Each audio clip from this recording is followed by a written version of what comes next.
Hello, everybody. I am really delighted to welcome you to the fourth talk in Berkeley Gender and Women's Studies Department series on social reproduction in and under crisis. I'm Leslie Salzinger, Vice Chair of Research for the department, and it is wonderfully energizing to see so many people in what counts as here these days. As those of you who have joined us before know, the series looks at the ways the pandemic has both exacerbated and revealed the tenuous state of everyday survival for millions. Of course, COVID, the virus, can be deadly, but in this set of lectures, we're exploring its often gratuitous social consequences as they emerge in the present at the hopefully tail end of neoliberalism's decimation, what was already an inadequate safety net at the end of the 60s. Tithi Bhattacharya has been at the forefront of efforts to understand both that larger arc of erosion and its consequences today, and we're so lucky to have her here to talk to us about that work. Before turning to today's talk, a few announcements and mechanics. First, if you'd like more information about the series going forward, you can go to the GWS website, where you can also sign up for our events list if you'd like to be alerted in advance. You'll also find recordings of the previous talks in the series at that link under past events. The link for all that information is in our chat. Our next speaker will be Berkeley's own Chiara Bridges, who will speak to us about the racialized structuring of biological reproduction, a vital component of the larger discussion. All the speakers from the series will be back for a set of panels on April 23rd as well, so stay tuned for that. And of course, if you sign up on the website, you'll automatically get alerts for all of this. So my deepest thanks to Jillian Edgelow, as always, who keeps things on the rails in this weird period, and thanks for financial support to the Xiaohui Foundation. And now a little bit about mechanics. I'm going to ask you, if you will, to ask your own questions out loud rather than having me ventriloquize them for you. It's great to hear live, distinct voices in the room. So once the talk is done, please raise your Zoom hand if you'd like to ask a question, and I'll call on folks in turn. Jillian will unmute you and you can ask your question out loud. Of course, if you don't feel comfortable speaking or your mic isn't working or any one of the many reasons that people can't sometimes speak their questions, then you're welcome to write the question in the chat, but then put in a note for me so I know to read it out instead. And of course, if there are a lot of questions, we'll just take them in groups. So now, with no further ado, today's speaker. Tithi Bhattacharya comes to us from Purdue University, where she's Associate Professor of South Asian History and the Director of Global Studies. He is the author of The Sentinels of Culture, Class, Education, and the Colonial Intellectual in Bengal, Social Reproduction Theory, Remapping Class, Centering Oppression, and co-author with Nancy Fraser and Sinjia Aruza, both of whom will also be joining us here in the series, of the wonderful manifesto Feminism for the 99%. She writes extensively on Marxist theory, gender, and the politics of Islamophobia. She's also an important public voice. Her work has been published in The Guardian, Electronic Intifada, Monthly Review, Jacobin, among other media outlets. She is also a founding co-editor of the fascinating new journal Spectre and an editor of the really terrific series on social reproduction theory, currently being published through Pluto Press. Overall, she has been absolutely central in bringing Marxist feminist social reproduction theory back into the center of thinking about the present, just in time for the rest of the world to wake up to its importance as the pandemic hit. We're perhaps beginning to see what that new evaluation could mean politically if we keep pushing in the passage of the recent Rescue Act in DC. So I cannot think of a better time to hear this talk. Professor Bhattacharya's talk is entitled Privatizing Care, Socializing Death, Social Reproduction under COVID and Austerity. Tithi, it's all yours. Thank you for coming. Thank you so much, Leslie, for that generous introduction. And thank you so much, Jillian, for doing all this work behind the scenes to make this possible. Leslie also deserves all of our thanks for putting together this really urgent series on social reproduction in our dark times. And I've been fortunate to be able to hear some of the already recorded talks, and I really urge the rest of you to listen to the recordings of the speakers on the previous lectures and series. I want to also thank those of you who are tuning in today, because I'm very grateful and understand how difficult it is to find time to do intellectual work, to think about politics in our day while we are overwhelmed by work, care, and various other responsibilities. So thank you for tuning in. I'm going to talk through some of the ways in which I understand what social reproduction actually means. So I want to think with you some of the theoretical underpinnings of social reproduction. And then I want to move on to how or why that is relevant in today's world. So you will notice that I changed slightly the title of the slides as I will present to you. And I want to talk to you a little bit about why I did it, even though the title that Leslie mentioned is still the guiding principle for my talk.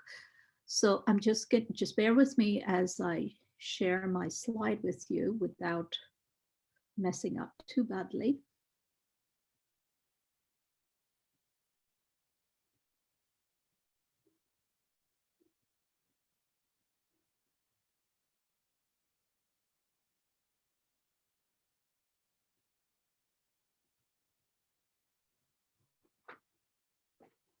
Okay, so I called it Life Making in Darkening Times because we know why our times are dark, but I want to talk about what exactly I mean by life making and how that is connected to the larger problem of that we are, all of us are addressing here, a crisis of social reproduction. But I want us to think about perhaps the multiple crises we are facing at the moment. And I want us to think about the crises that we're facing at three levels. First, at the level that we experience it most viscerally, then at the level of political policy, and then at a sort of planetary or global level, if you like. So I call it crisis at skin level or kin level, which is the multiple harms that we experience on the basis of our gender, sexuality, race, and ability. And this has been exacerbated, as Leslie pointed out so astutely at the during her introduction, by COVID. But I also want to talk about the crisis that is ongoing of racialized policing, of mass incarceration, and just sheer bodily harm to people of color and people, women and people of nonconformist gender identities. Then, of course, there is the crisis at the level of policy that we see, which actually is, one of the reasons why we experience the crisis at our skin level and kin level. And I want here to remember all the kin we've lost during COVID and all the kin we lose to daily violence, racist violence. So what is the crisis of austerity would be the crisis at a policy level. So here we can talk about the crisis of care, which means crisis of housing, food, medicine, schooling, all of those sort of tributaries on infrastructures of care that are determined by policy and that during neoliberal times have actually been either axed, decimated, or made impossible for ordinary people to access. And then finally, at a planetary level, I want to think about the crisis of the ecosystem, of the life of all living beings actually being threatened. And this is a ticking clock, if you like, of multiple crises. And I want to take this view in order to sort of knit together the crisis, both experientially as well as a mode of thinking it through. So if we see the multiple crises that are unfolding in front of us in this particular way, then I think it helps us to think about the crisis in its various forms. Is it a crisis of the control over our lives? Women of color today, I'm just going to state little examples, are more likely than men to live in poverty, placing them at increased risk of food insecurity at a time when both grocery stores, not grocery stories, and food banks are experiencing shortages. So this is clearly a crisis over our lives. Is it a crisis over control over our work? Many feminist economists are now calling this a she session, where women and women of color have lost more jobs than men and have been unemployed longer, therefore at greater risk of not being hired again. And combined with this, of course, is the exorbitant price of childcare, which and the closing of childcare centers, which are actually multiplying the crisis of work and living wages. And lastly, is it a crisis about the control over our ecological devastation, where we know that 80% of all climate refugees are women? So just to exemplify these crises, tells you in a way, sort of exemplifies its multiple levels. But I want to pull away from this way of thinking about the crisis in order to put them all into the same framework, and therefore to say that we want to think of these multiple levels as a generalized crisis of the reproducibility of life. So we are now actually being threatened with whether life as we know it can be reproduced on this planet and within the social systems of capitalism. So these multiple levels, I want to suggest, can be apprehended into a generalized crisis of life and life making. So I want to go back to talking about, if you can see this still. So I want to think about this reproducibility of life as a phenomenon, because as the coronavirus pandemic rages through the planet still, devastating lives and livelihoods, one thing we noted was that capitalist governments worldwide had to make an important shift in their governing strategies. Overnight, nurses and janitors, agricultural workers, and supermarket stockers temporarily, very temporarily, assumed greater importance than the stockbroker and the banker.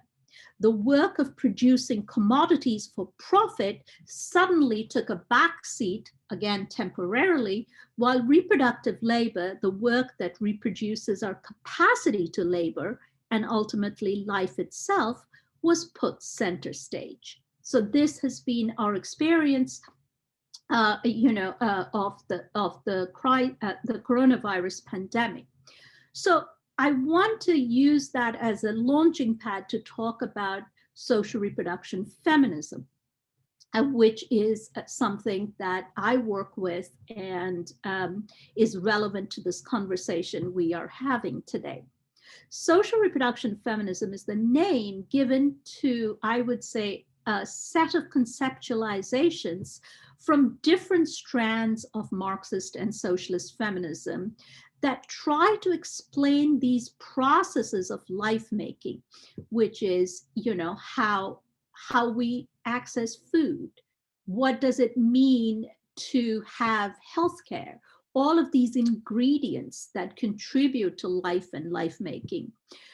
Social reproduction feminism tries to explain these processes of life making and how such processes are part of capital accumulation and what that means for how we as individuals and as a society produce and maintain our lives and human capacities. Social reproduction feminism is thus a loose but nonetheless broadly coherent school of thought, one that identifies and develops the insight that the social labors involved in producing this and the next generation of workers play an important role in the capitalist drive to produce and accumulate surplus value. The tradition picks up on and aims to correct the naturalization of the gender division of labor seen in Marx's critique of capitalism and in socialist traditions more broadly. The appropriation of our surplus labor by capitalists is the source of their dominance. Without our labor power, then the system would collapse. But Marx is frustratingly silent on the rest of the story. If labor power produces value, how is labor power itself produced? Or rather, if workers produce commodities for profit for the system, who produces the worker?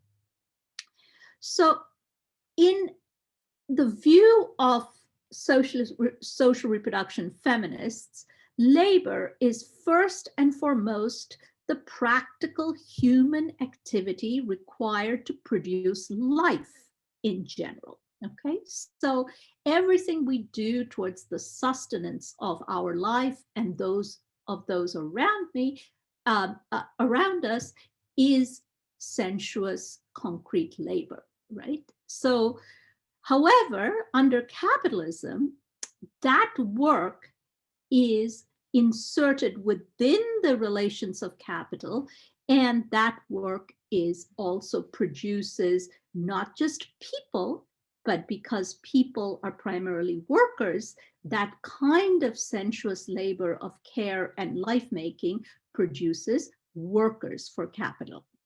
So while the creation of capitalist value and profit requires labor power to be abstracted from these concrete realities, critiques of capitalism can and should begin from the fact that labor power is an embodied capacity that is socially and hierarchically organized by capital. The adoption of such an approach reveals just how complicated any process of regeneration of such embodied capacities must necessarily be. What does it mean to regenerate labor power? It means to sustain life in this planet. So on the one hand, we want to care for and prepare our children and young people to live to their fullest capacity. But at the same time, as parents, as teachers, we also prepare them consciously and unconsciously to being workers in this world. So as one social reproduction theorist, Aaron Jaffe, has argued that social reproduction as an approach does not simply trace our needs and how we try to satisfy them, but it theorizes, I quote, how we are limited and constrained when other, better, freer possibilities are available, unquote.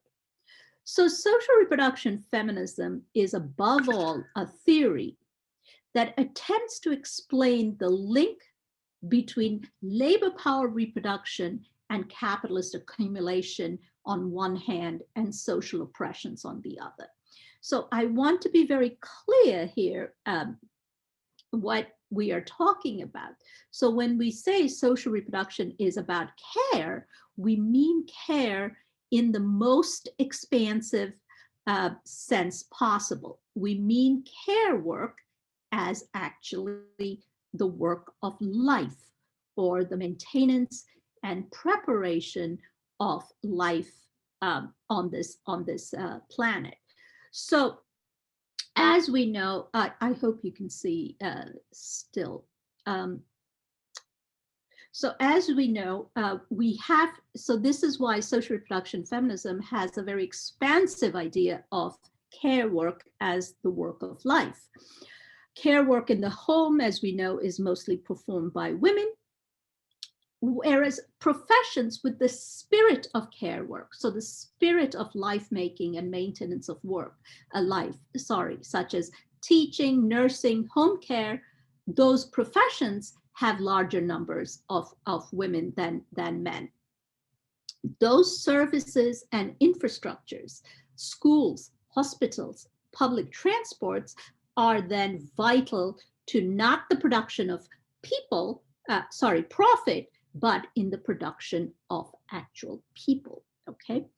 So not just for reproducing lives, but these infrastructures are also there for building capacities and attributes that are essential to the human condition. And so we have to understand why we have such a, why I'm arguing for such an expansive idea of care, because social reproductive work is not free floating, but is anchored in specific bodies and places.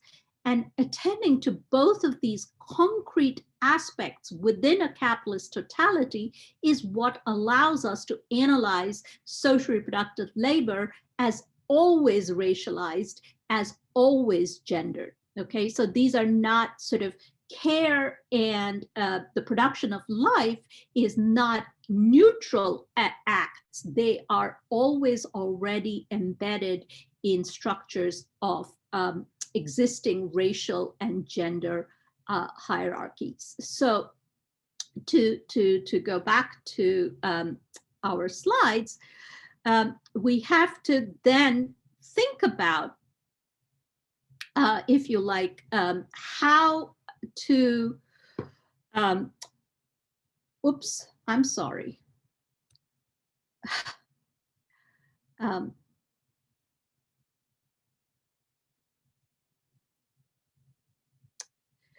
How to talk about people making versus profit making. So on the one hand, as we said, people making work is about life, educating, guiding, providing relief, support, and comfort. I want to draw attention to those who do this kind of work are actually consciously aware that they are doing the vital job of sustaining life. So for instance, during the wave of teachers strikes in 2018, I was fortunate to travel across the United States to talk to teachers, to talk to striking teachers. And what was extraordinary was while the schools were closed, the striking teachers, mostly women, 80% of teachers in the United States are women. The teachers realized that sometimes the school lunch is the one hot meal that their students get. So what they did was, even though the school was closed because of the strike, the teachers organized with local bodies like churches to provide hot meals for their students. Again, going over and beyond their waged work because these workers understand the vital role that schools and they play in the sustenance of life in their communities. Second, this kind of work is actually impossible to fully quantify. So nurses, as we know, often spend time with patients on their day off. Teachers consistently spend out of pocket to stock their classrooms. And those of you who work in care homes, you know how many hours you have spent in without being paid in being with your clients and trying to comfort your clients. The end product, the reason for this is, unlike capitalism, the end product is not a commodity, it's a person, not a thing.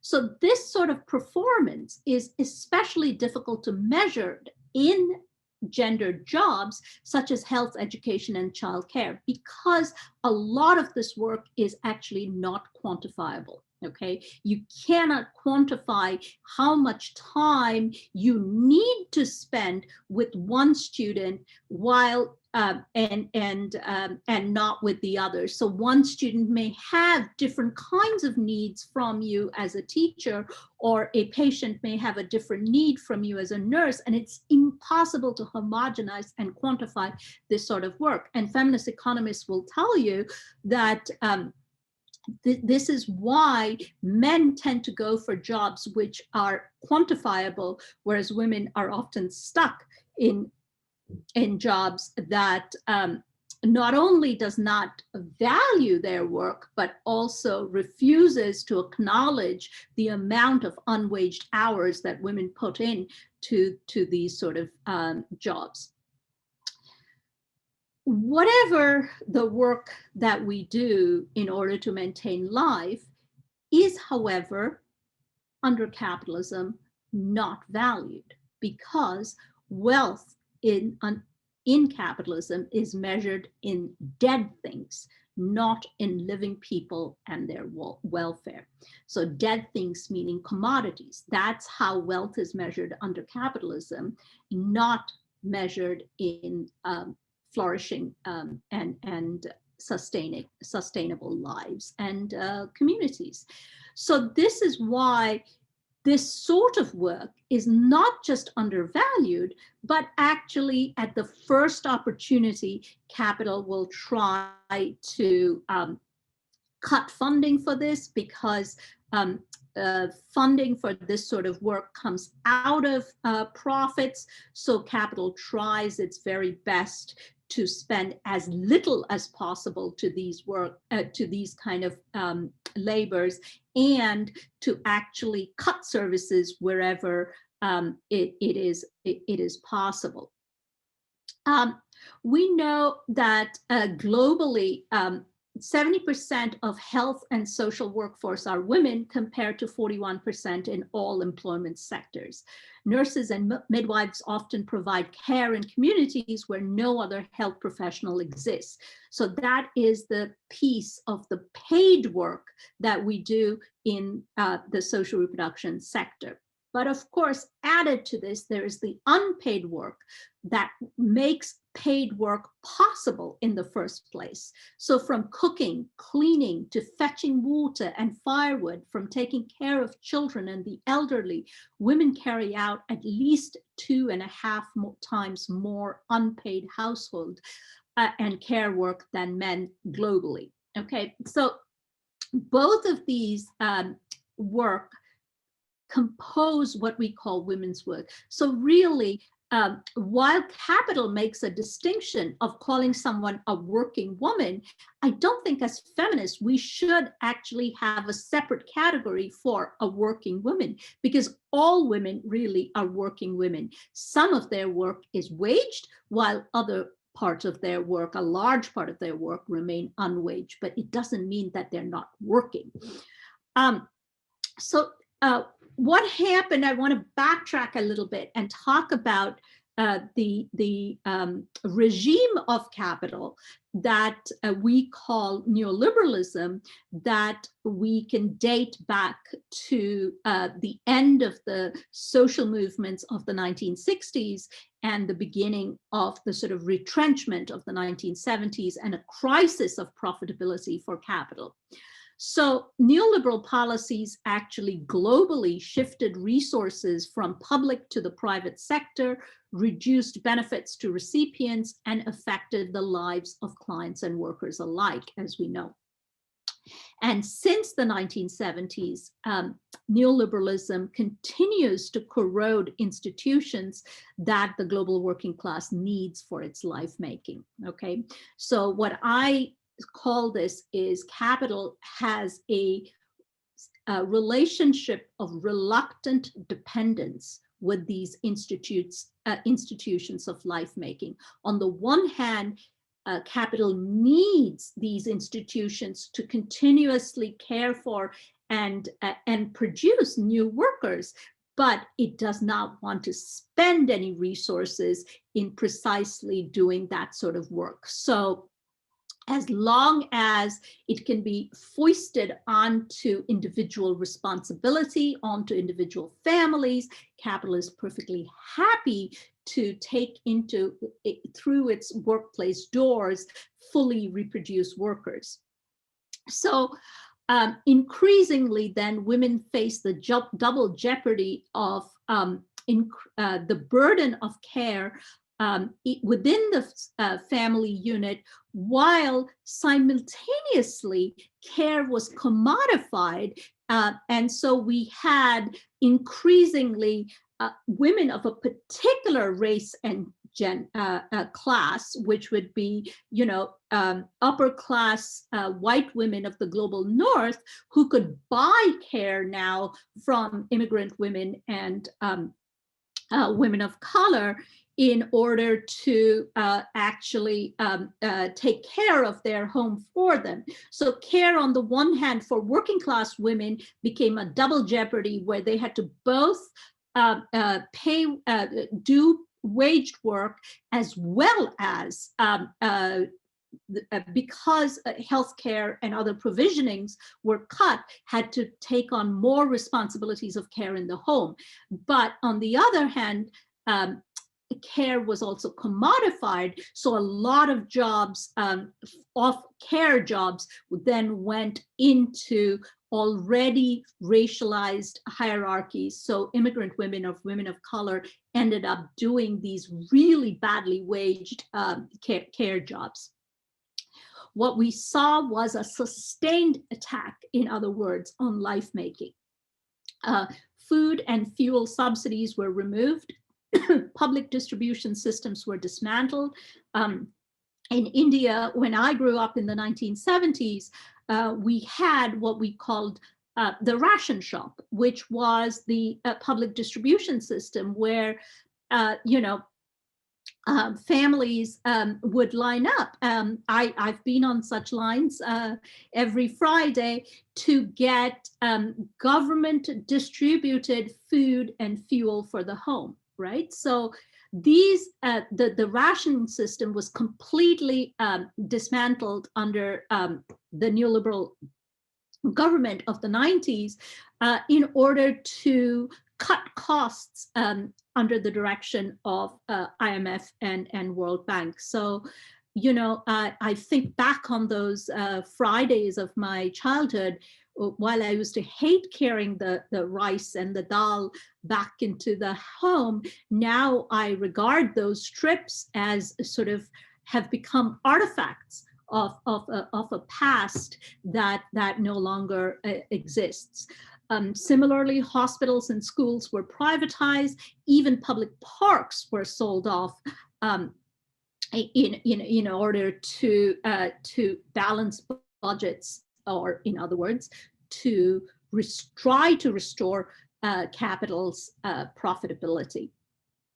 So what we had under neoliberal production was, in the workplace, paid care work. So for instance, whether it was the work of nurses and teachers, or the work of women in care homes, so paid care work was de-skilled, broken down into meaningless, commodifiable parts in order, and of course, allied to that came increased managerial scrutiny, right? So testing, for instance,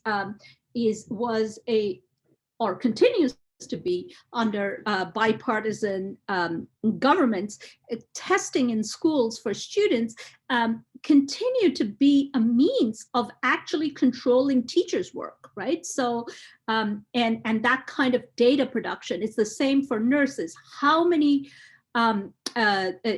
systems are devised to actually determine how many minutes a nurse ought to stay by the bedside of a patient. So, and if they don't, then the system triggers off a scolding by the manager who says, "Well, you're spending too much time with Mr. Hernandez when you should actually be going on and doing more in less time." So this is how paid care work became de-skilled, and a constant pressure to break it down into widgets, right? Break it down into widgets which can be monitored, can be surveilled, and so on. So this is what happened to paid care work. Within the home, what happened to unpaid care work was it was made more onerous because there was less time to do it and more effort was needed to do it, right? So because women were balancing two paid jobs while taking care of things at home, and because social provisioning was cut so drastically, we're not getting any help from the public sector, right? So, if I think about in a relatively well-paid job that I hold as a university professor, I can tell you how I struggled to pay for a childcare for my baby once I went back to work. The childcare unit it's an excellent childcare unit run by my university, is fantastic, and the staff is really dedicated, but the cost of sending my 2-year-old to this childcare place, to this preschool for 1 year, the fee for sending my 2-year-old to this place for 1 year was the same as paying tuition for my university for 1 year of undergraduate education. So the 18-year-old, the tuition fees for the 18-year-old was equal to the fee paid by me for my 2-year-old to attend preschool.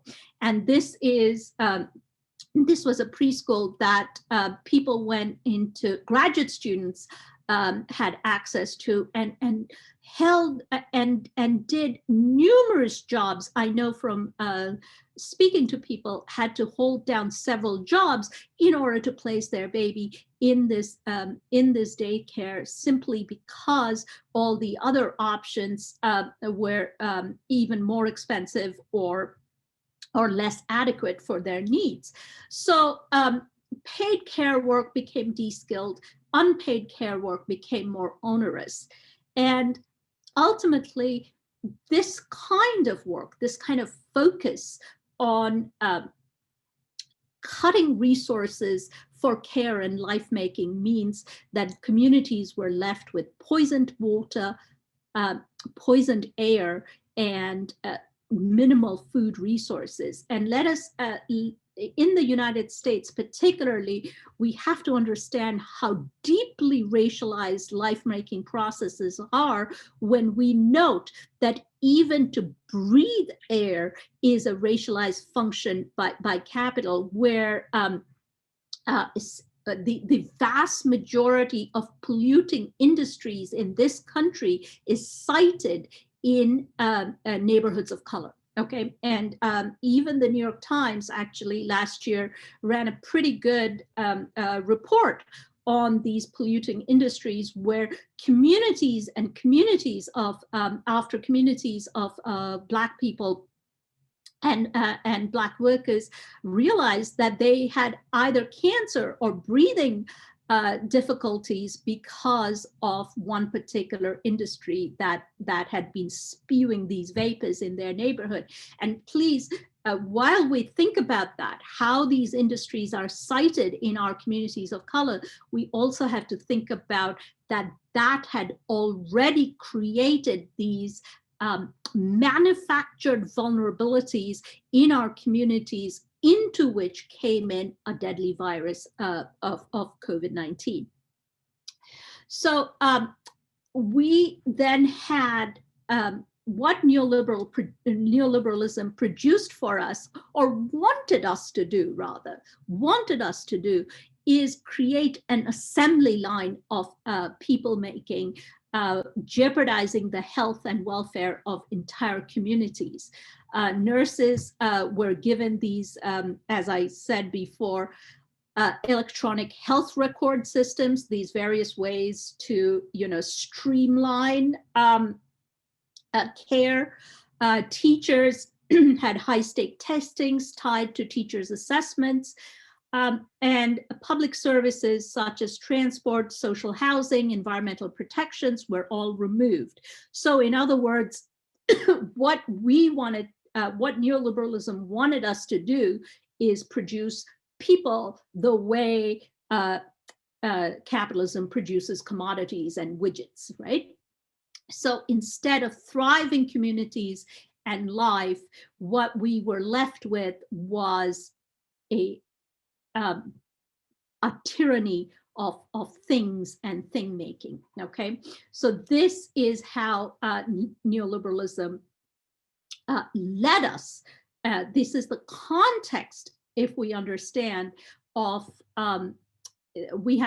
this is the context into which COVID-19 arrived. Okay, so this is the prehistory of already manufactured death making that into which the virus came. But life making also has a different side to it, right? So when we do create life, yes, we have to create it, as Marx says, not under circumstances of our choosing, but we also have some autonomy. So as teachers, yes, we teach to the syllabus. Teachers in schools teach to whatever curriculum the state has decided for them. But teachers also teach you to be disobedient.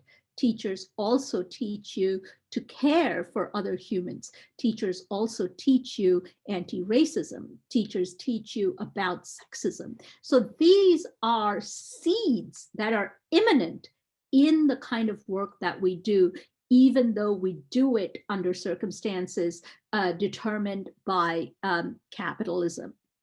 So I want to talk about care in this political dimension. Okay, I want to talk about think about care work as a political response to neoliberal austerity, that we do the work that we do as we have to think about it as a political work to a response to austerity. Because the kind of work that is social reproduction work, the kind of work that is life-making work, actually reduces the hidden injuries of class and tries to heal them, right? So for every person who decides under these horrible conditions to be a teacher, to be a nurse, to be a care worker, is actually in there doing this work, reducing the injuries of class and in their communities and trying to heal them.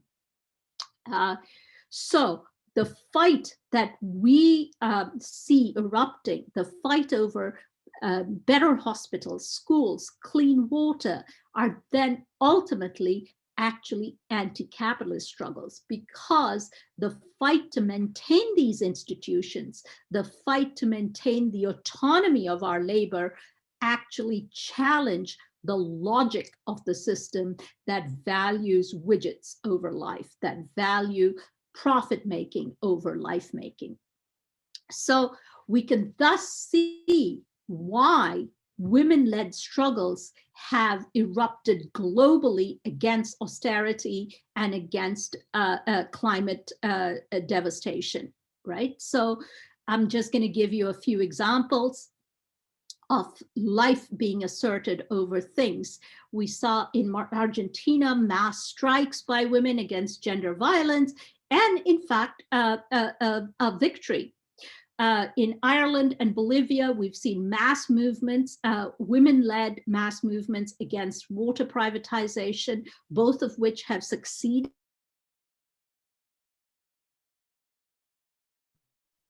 I am so sorry. This is a shortcut here, so I'm gonna just finish up here with the slide, and then I'll quickly go to Q&A, because I don't even know if you can see the slides right now. So, but I was just going to talk about, you know, how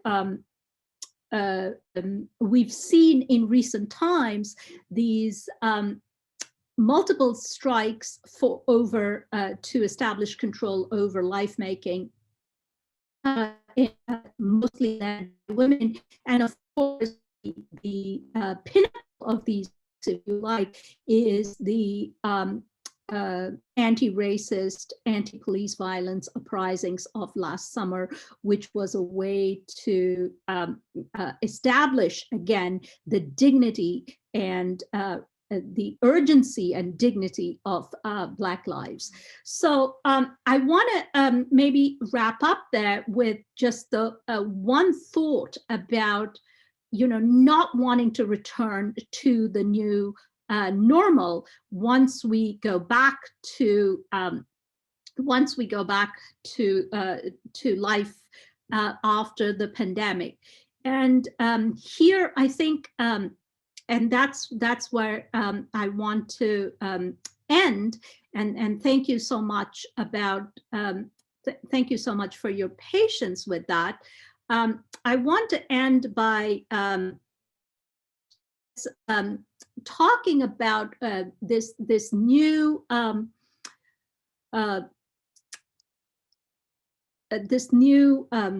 regime that we will undoubtedly face once the strike is once COVID is over. And I want to think about how we may rethink insurrectionary feminism, right? So in that, I think there is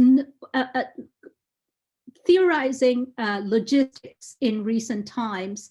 A lot of political thinkers, as well as political activists, have been theorizing logistics, how they are choke points, right? So you can hit at capital effectively if you stop shipping, or if workers in ports and truck stops go on strike, then you actually effectively stop the movement of capital and commodities.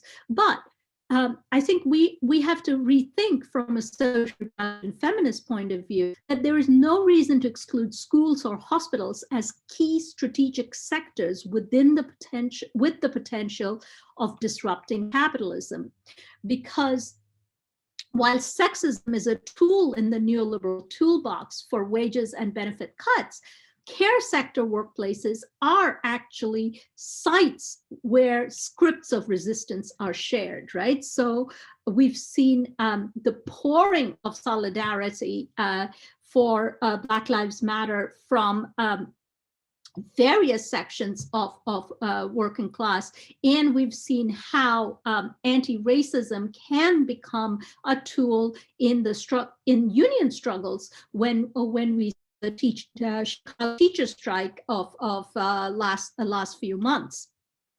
So this new wave of struggle, I think, blurs the unhelpful division between class struggle and feminist struggle. Instead, I think we are looking towards a new generation and horizon of what I have called class struggle feminism. So while many of these protests have been about better wages or anti-privatization, I think these struggles and strikes have to be seen in their inner essence, which is as movements against neoliberal rapacity and for restoring care to working class lives. Because we know that the politics of life and life making will constantly rub against profit making. And what we have to argue once the death regime of COVID is over is that the new ways of thinking about life making, we have to think about social organizing as a whole. We have to talk about social organizing, not just tinkering with the system, but to talk about where the life making and the institutes of life making have primacy over the institutes and networks of profit making and commodities. Thank you.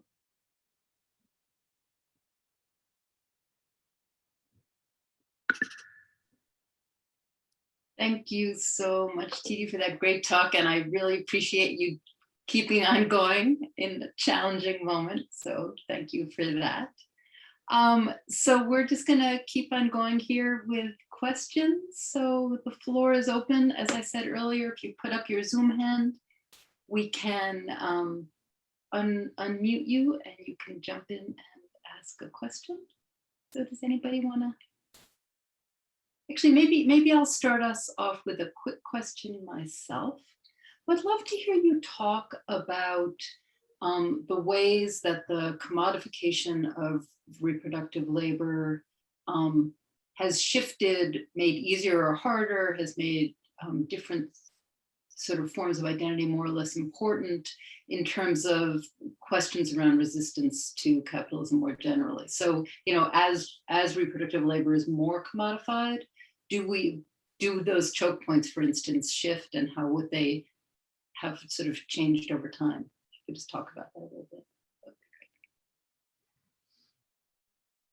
Do you want me to respond to that, Leslie? Shall I wait for more questions? I think you, why don't you go ahead? So let me just say again that if anybody wants to ask a question, you should put up your hand or let me know. But actually, I noticed one question in the chat, so let me just throw this in as well. So Riz Mwang asks what you think of Silvia Federici's wages for housework movement that pushes for mothers in homes to be paid for being a mother. So maybe you could actually integrate those two questions together, and then the floor is open for others as well. Okay, great. Hey, first of all, thank you guys for being so patient. The power is not back here yet, so I'm really grateful for you working with me to finish to do this talk.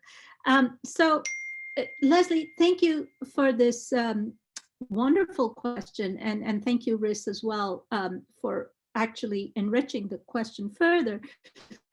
I have kind of two responses. The first is when Leslie, you say have the choke points change. What kind of changes can we expect from? What kind of political strategic changes can we expect from care work becoming more commodified? And I think, first of all, I think we're going to see a really rich eruption of unionizing movements in this area, right? So we are already seeing wonderful union drives in sectors that were previously considered unorganizable, right? So for instance, domestic work, home help, and so on. We are looking at how those sectors are increasingly demanding unionization, right? Unions have to kind of respond to workers demanding to be in unions. And just to also put that in context, actually, all women were considered ununionizable at one point or other in history, right? So, textile workers in New York City after the Triangle Shirtwaist Factory fire actually unionized against the dominant trend of male craft unions saying that women could not be organized, right? So when women did that, they actually said, "Look, we did it," So that's the kind of surge I think we're going to see in these sectors which have not been previously unionized. So on the one hand, because they are, that is waged work, we will see a drive towards unionization in these sectors and a drive of repression, if you like, from states and governments to stop that process, right? So on the other, and in that repressive mode, I want to emphasize that most neoliberal governments, especially the right-wing, the particularly virulently right-wing variety, have remanufactured this idea of domesticity and the importance of home, and how the work that we do in the home is a work of love that we do, right? So that discourse of motherly love, of grandmotherly love, is being repackaged now precisely to stop drawing attention to the openly exploitative nature of care work in the domestic sphere, even though if it's waged. So I think we're going to see that organizing tendency. The other thing to bear in mind is also the contradictions of that kind of organizing, because it is often very difficult to strike when you're doing that sort of work because it's isolating, right? You're not in actually a huge workplace where you're working alongside of others, sharing experiences, sharing resistance scripts. So you're isolated in the home, and you feel responsible because this is life-making work. You feel responsible directly for the life of the person you're giving care to, right? So the fear that if I go on strike, their life-making will be disruptive is a very palpable, genuine, and physical fear. So this is why I think we need to take our lead in this matter from the workers who are actually organizing domestic work, right? So because this kind of unionization is the only solution in this sort of waged care work sectors to get over those contradictions of isolation and those challenges of, if I strike, what happens to the senior that I'm caring for, right? Because that unionization is definitely the way to go forward. To go back to the question that you asked about wages for housework, I think as Marxists, I have a slight difference perhaps with Silvia Federici on their theorization of domestic labor, because one of the things that Federici argues is that domestic labor creates value, whereas I think I see domestic labor as being the precondition to value creation rather than value creation itself. However, where we completely agree is that domestic labor is a vital component towards the making of wage labor, right? And I think one of the things that Sylvia has said in recent, and that absolutely holds true even today, is wages for housework was demanded not necessarily to get wages for housework, but to draw attention to the enormous amount of work that went inside the home that deserved to be waged, rather than as a policy document demanding, oh, we do this much of housework, so we demand that much of wage, right? So it was a political slogan drawing attention to the household.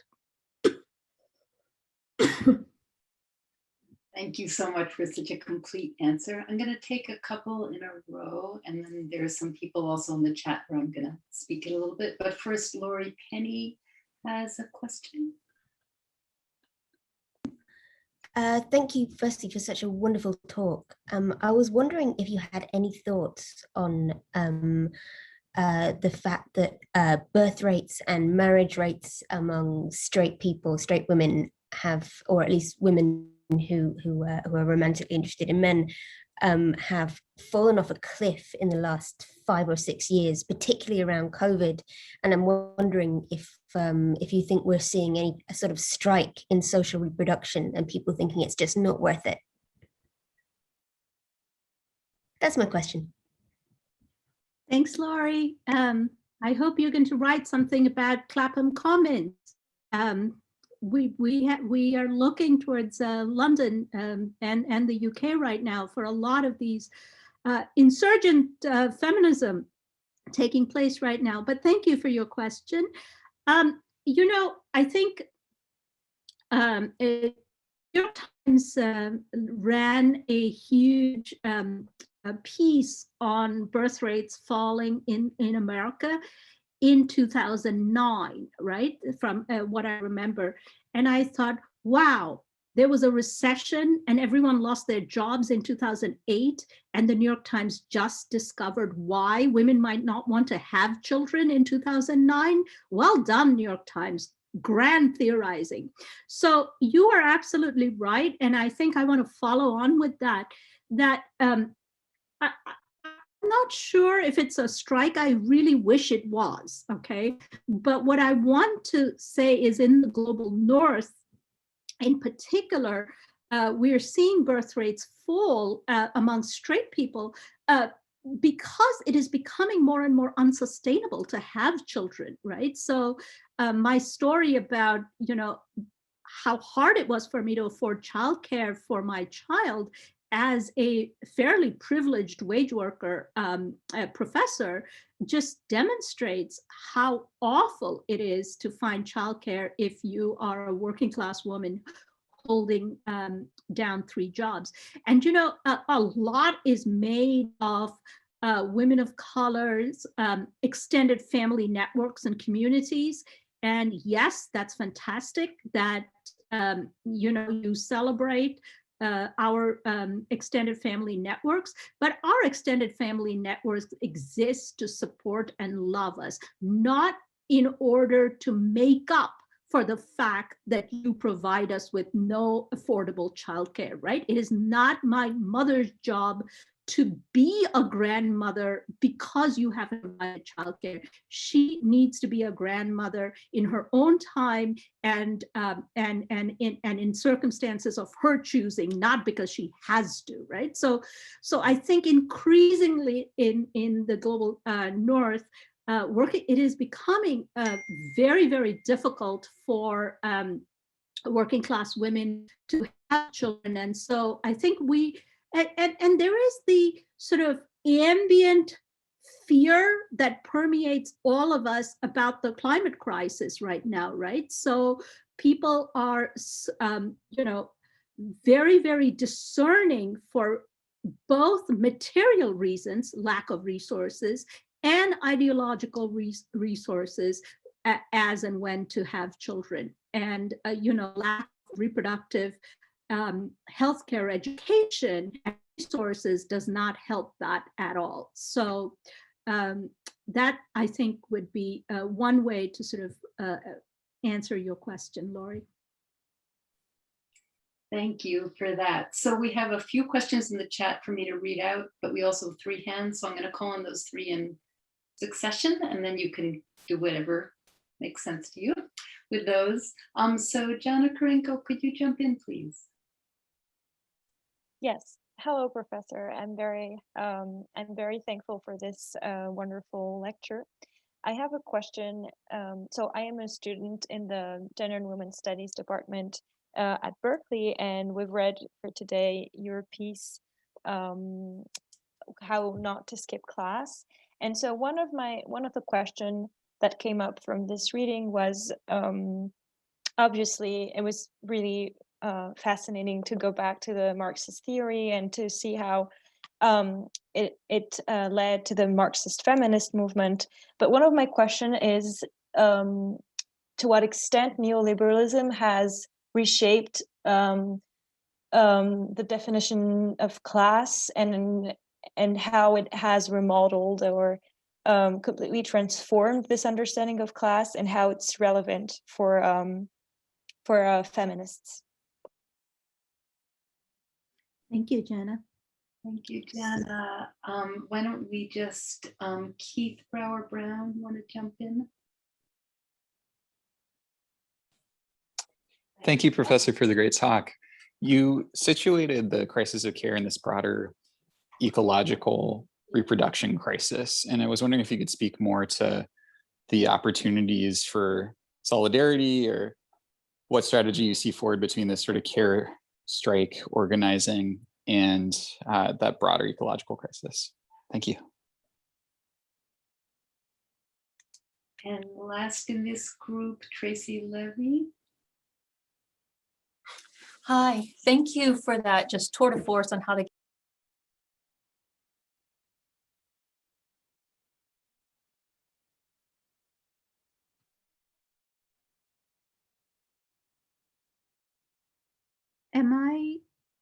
Can you? All right, sorry, for some reason I got muted again. I'll repeat so I don't know how that happened. I'll repeat the question. So I'm more immersed in the care theory, but I want to teach this, when I'm doing the social reproduction and the care work. I also want to present to undergraduate sort of works that really encapsulate the common sense, the political and economic view of capitalism that you're critiquing so cogently. And I was wondering if you had texts that you thought were accessible to undergraduates that we could put in front of them to sort of bring these ideas together, instead of, just only looking for them in the culture or in our practices to sort of critique. And that's my question. Okay, take it away. Okay. So, I'm going to start with Keith, your question about sort of how we think about ecological movements as movements of care or movements of social reproduction. And on that note, I mean, by its very essence, by its very nature, the social reproduction work is actually carbon neutral, right? So because you are not making automobiles here, you're making people, and schools and hospitals have minimum carbon footprint, right? So that's by their very nature, these jobs are actually not just sustaining human life, but actually helping sustain life on this planet, because they're emitting all the poisonous stuff that the car industry is. So, but even moving from that, which is why we need more of these jobs, right? Instead of having more factories producing more cars, we need more hospitals and schools for a sustainable future. But beyond that thing, we also, let's think about some of the recent protests, right? Like if we think about the pipeline, the anti-pipeline mobilizations from the No DAPL mobilizations led by Native American women, we see what was really clear was that the protests, while they were opposing a pipeline, were actually also revealing the links between native dispossession, imperialism, and ecocidal capitalism, right? So all of those factors came together in the process. And I thought a very particularly powerful image of those protests were when, people from all walks of life, unionized workers, veterans, all landed in the protest sites and linked arms to protect the water protectors, right? So that was a kind of moment of absolutely luminous solidarity, because these protests, again, revealed the nature of the system itself, okay? I want to give you another example which stand out for me, which was another dam protest in the Philippines. And this was the Caloocan Dam, and the protests again were led by indigenous Dumagat women. Okay, so this multi-million-dollar dam project was going to be built by Duterte, who is, the Filipino Trump. But the loan that Duterte government got to build this dam was from the Chinese government, right? So again, indigenous inter-Asian imperial incursions were necessary in order for this dam to be built, which would destabilize the ecosystem of the Sierra Madre forest and displace hundreds of indigenous communities from their ancestral land. And not to mention the lives of non-human beings in these forests. Those protests, when the women were leading that protest, it wasn't just about the pipeline, because the pipeline actually encompassed or embodied these multiple scales of imperial incursion and capital accumulation. So one protest was actually raising of the issues of a multiple layered capitalist system. So not only did the Duterte government oppose the protests, the Chinese government actually supported Duterte in clamping down on the protests and so on. So again, these moments, I think, of anti-capitalist organizing are the light that we have to go forward in these darkened times. Jana, when you say neoliberalism has transformed the idea of class, I'm not entirely sure I know what you mean. So I would like to hear more. I do want to say, though, that class has a very specific obscuring strategy in America, right? So in America, nobody wants to talk about class except in these sort of groups of lefty activists and academics and students, right? So for instance, the phrase working class is rare. What you have is all workers are middle class. And so I think we need to wrest it back from them. I think we need to wrest back a language of class politics and class organizing from this sort of obscurantist tendencies. But I would love to hear more at some point what you exactly mean by how neoliberalism has transformed our idea of class. With Tracy, okay, off the top of my head for undergraduates, I think, I think a lot of the kind of work that Cinzia, Arutza, Nancy Fraser have done is actually fairly, Sarah Ferris comes to mind, Susan Ferguson. Susan Ferguson's new book from our book series in Pluto, Women and Work is actually a terrific undergraduate primer that I am teaching sections of in my undergraduate class this fall, this semester, but I want to teach that to a graduate seminar in the fall. And it's a really cogent, lovely history of social reproduction feminism, of Marxist understanding of labor, and so on. So I would definitely recommend that.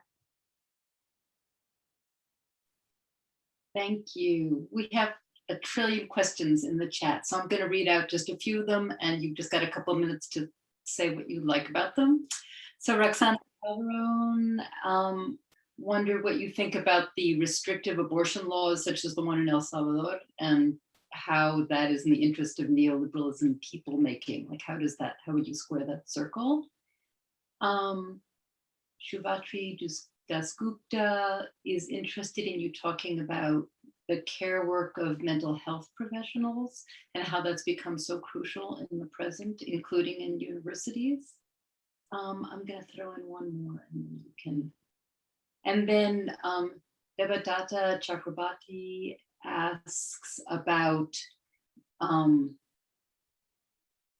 the way that care workers doing work that reduces the hidden injuries of class and capitalism, and how you think about care work becoming central during the pandemic, and the contrast between the kind of heroicizing and sort of ongoing diminishment of that work, that complex combination. So just a few comments from you, and it's all yours. Okay, thanks. Thanks all of you. This has just been so wonderful, and I want to stay all day and talk to you guys about all this wonderful work that you're doing. So I have a few things. You know, the abortion restriction and so on. I think this is what we are going to witness more and more, right? So, which is what I talked about, the repackaging of domesticity in the home as ideal sites for women, right? So in other words, there is a crisis of profitability. We do not want to spend any money on care work.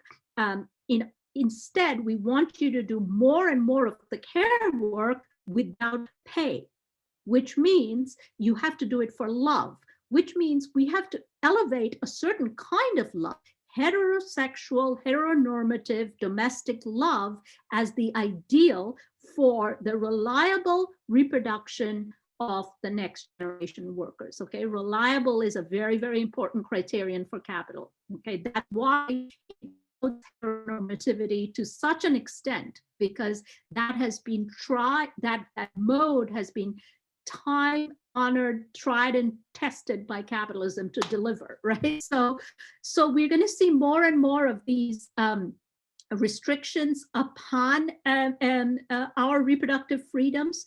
We're going to see restrictions upon our ability to walk the streets. Okay, so I mean, this is what the Clapham Commons wonderful demonstrations have been about. We're going to walk these streets.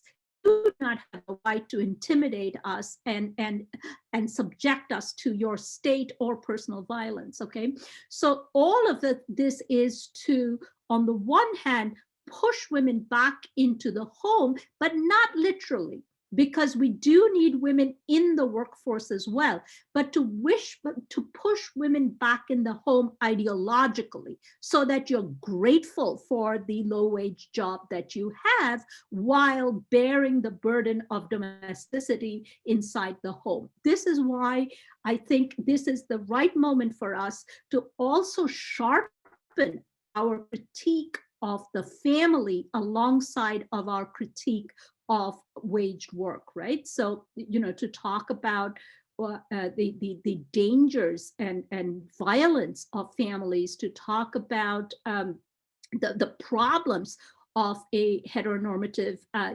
unit, and how love ought not to be institutionalized, but ought to be actually a matter of actual choice, dissidence, be dirty, be open, and be something that expresses more than simply romance, right? So this, because we're going to need those the resources of those criticisms more and more in the coming days. I want to think about also, when you, sorry, what was the last one? Because I wanted to talk a little bit about it, which was, oh gosh, what was the Shubhat? Oh, about mental health. Sorry, and this is so crucial, right? It is so crucial in the times that we are living, right? Which is, to go back to the question of the home. The home is both a safe haven as well as a theater of violence for so many both at the same time. It provides us a refuge from the violence and degradation and indignities of work, but at the same time, it reproduces so much of the logic of capital. And in such a society, mental health care ought to be a given, right?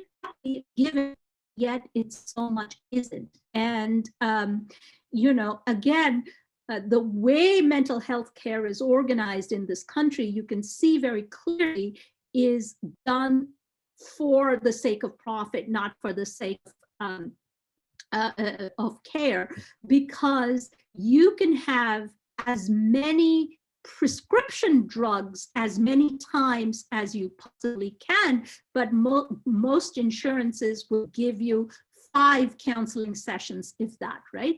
But we know that counseling and talking through that kind of mental health care is a vital component of also supplementing it with prescription. But insurance companies will give you unlimited prescription medication, but very limited amount of counseling, so that balance is severed between the different components of mental health care.